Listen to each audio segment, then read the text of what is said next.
필러를 넣거나 뭐 지방 이식을 하면 볼륨이 채워지겠지만 이렇게 한다고 해서 피부 결이 좋아지고 리프팅이 되진 않죠. 볼륨도 조금 좋아지고 리프팅도 되고 피부 결이 동시에 되는 한 가지가 있습니다. 무엇을 하면 될까요? 바로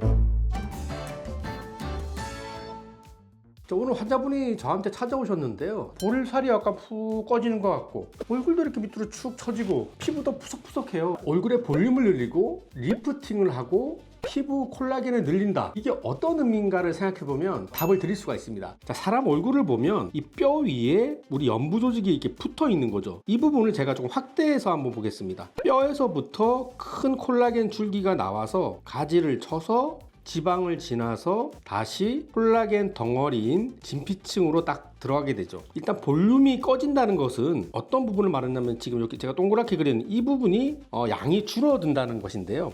우리가 이 부분에 필러를 넣거나 뭐 지방 이식을 하면 볼륨이 채워지겠지만 이렇게 한다고 해서 피부 결이 좋아지고 리프팅이 되진 않죠. 자, 근데 또 하나의 방법은 지금 여기 빨갛게 제가 그림 그린 가지처럼 되어 있는 부분을 우리가 지지인대라고 합니다. 이 인대가 나이가 들면 좀 얇아집니다. 얇아지고 전체 볼륨이 낮아지는 거죠.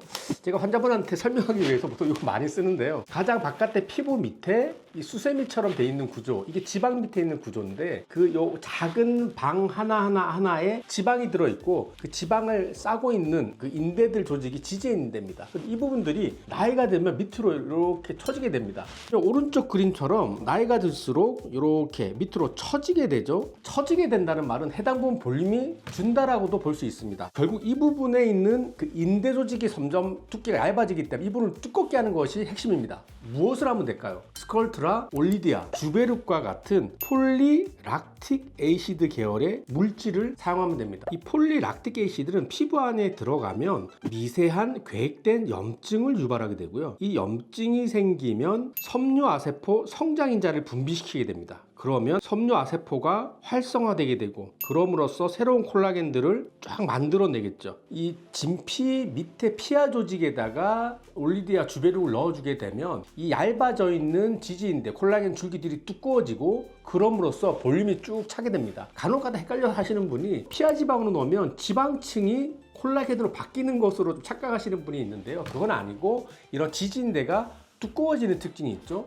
근데 이렇게 되면 사실 일석이조의 효과가 있습니다. 자, 이 부분에 있는 인대 조직들이 두꺼워지니까 볼륨이 채워지죠. 그리고 이 인대 조직이 두꺼워지면 튼튼해지면 어떻게 되겠습니까? 이 처져 있던 부분들이 왼쪽 그림처럼 다시 올라가게 됩니다. 즉 우리가 뭔가 볼륨을 채우면서 리프팅을 동시에 하려면은 해당 부분에 있는 지지인대를 두껍게 만들면 되고 그런 지지인대를 두껍게 만드는데 가장 효과적인 물질 중에 하나가 바로 폴리락틱 에이시드 물질이고요. 스컬트라, 올리디아, 주베룩, 글램, 볼륨 이런 것들이 있습니다. 자, 그런데 어떤 분이 저한테 이렇게 말하는 분도 있어요. 볼살이 꺼져서 스컬트라 여러 번 맞았는데 리프팅은 안 되는데요 라고 말하는데 그게 맞기도 하고 틀리기도 합니다. 예를 들어서 옆볼이 꺼져 있어서 우리가 스컬트라를 이 꺼진 부분에만 넣는다면 당연히 이 부분에는 볼륨이 차겠죠. 그리고 이 부분에만 위치한 지지인대들이 두꺼워지니까 올라가겠죠. 즉 이렇게 우리가 볼륨만을 목적으로 그림처럼 좁은 부위를 하게 되면 볼륨만 커지게 되고 리프팅 효과는 떨어지게 됩니다. 그런데 우리가 리프팅 목적으로도 스컬트를 아까 올리다 사용할 수 있다고 했죠. 그렇게 사용하기 위해서는 이런 폴리락틱 에이시드를 특정 부위가 아니라 좀 넓게 전반적으로 깔아주는 겁니다. 피부와 뼈가 있고 그 사이에 인대 조직이 있는데 특정 부위가 아니라 전반적으로 우리가 스컬트라, 올리디아를 넣게 되면 이 전체적인 인대가 골고루 두꺼워지겠죠. 그러면 이 눕혀져 있던 인대들이 튼튼해지고 위로 쭉 올라오면서 리프팅 효과가 있습니다. 실제 논문에서도 스컬트라를 이용해서 리프팅 했던 논문들이 있는데요. 자, 사진을 보시면 시술하는 방식이 우리가 볼 꺼져 있는 볼 부분이 아니라 옆에 있는 관자 부위에서 옆볼 쪽 위주로 시술한 것을 볼 수 있습니다. 스컬트라와 이런 주베룩, 올리디아의 차이를 보면 스컬트라는 효과가 아주 강력합니다. 그래서 진피 바로 밑에 너무 얕게 넣기는 조금 부담스럽죠. 결절의 부담점이 좀 있죠. 그런데 올리디아와 주베룩 볼륨은 스컬트라에 비해서 상당히 좀 부드럽게 작용을 합니다. 이 두 가지는 진피층 바로 밑에 지금 제가 빨갛게 아까 스컬트라 넣지 못하는 부위에다가 주로 넣게 되죠. 이렇게 되면 아까 말했듯이 볼륨 형성과 리프팅이 되는데, 동시에 이 바로 옆에 있는 지금 그림에서 보면 이 부분은 우리 피부요, 진피층이죠. 이 밑에서부터 진피층에도 섬유화세포 성장인자가 분비되고 섬유화세포가 활성화돼서 진피층 자체에 콜라겐을 늘리게 됩니다. 그럼 어떻게 될까요? 피부의 결이 좋아지겠죠. 자, 그래서 뭐 이거 흉터 환자이긴 한데, 치료 전, 치료 후 사진을 보시면 피부가 상당히 콜라겐도 차면서 좋아진 것을 볼 수 있습니다.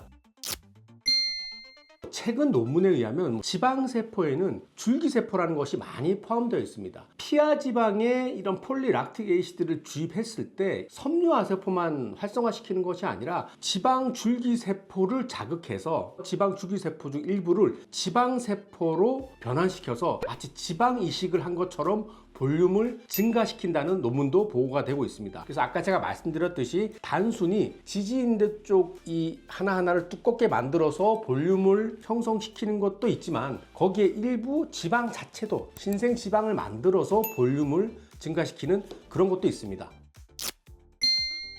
이런 주베르과 올리디아와 같은 물질들은 외부 물질이 아니라 내 콜라겐으로 채워진 것이기 때문에 나중에 그 결과를 보면 자연스러운 걸 볼 수 있습니다. 상당히 바람직한 항노화 치료라고 생각합니다. 다만 단점으로는 아까 말씀드렸듯이 이것들이 형성되는 데는 2, 3개월 정도 시간이 걸린다는 것이고요. 한 번으로는 효과가 좀 제한됩니다. 왜냐면 한꺼번에 너무 많이 넣게 되면 또 오히려 결절과 같은 부작용이 생길 가능성이 있기 때문에 한 병 정도로 희석을 좀 많이 해서 부드럽게 넣어주고 한 2개월, 3개월 정도로 3번 정도 나누어서 넣게 되면 서서히 볼륨도 개선되면서 리프팅도 되면서 피부결 동시에 좋아진 것을 볼 수 있습니다. 한 가지 방법을 통해서 볼륨, 리프팅, 피부결 개선을 동시에 할 수 있는 방법에 대해서 한번 알아봤는데요.